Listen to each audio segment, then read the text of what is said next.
पिछले 2 साल में स्टैटिक्स का इस सवाल रेलवे के एग्जाम में 100 से ज्यादा बार आ गया, पर फिर भी बच्चों से होता नहीं है मेरे भाई।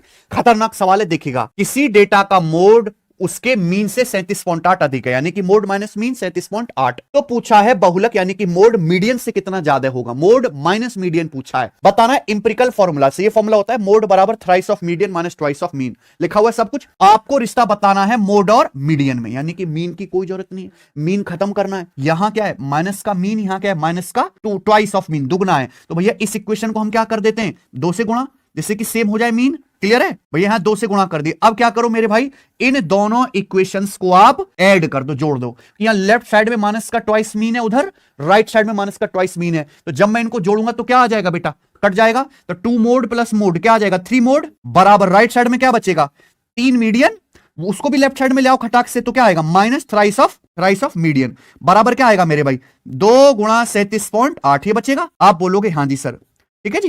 देखो यहां भी 3 से गुणा है, यहां भी 3 से गुणा है, तो हम दोनों तरफ क्या 3 से भाग कर देते हैं। तो आप मुझे बताओ कि मोड माइनस मीडियन, ये तो पूछा सवाल में कि बहुलक माध्यिका से कितना ज्यादा है, इसकी वैल्यू क्या आ जाएगी 2 गुणा 37.8 बटे 3। ठीक है बच्चों, और 3 से कट जाएगा कितनी बार 12.6, यानी कि क्या आ जाएगा सवाल का आंसर 25.2। इस सवाल का आंसर है। डायरेक्ट ट्रिक भी कभी भी ये सवाल आएगा जो भी आपको दिया हुआ है 37.8, इसका 2/3 से गुणा करनी है, लेकिन आपको रटना पड़ेगा कि सवाल में पूछा क्या है। ये इसकी ट्रिक हो गई। ठीक है बच्चे, ये बना के दिखाओ।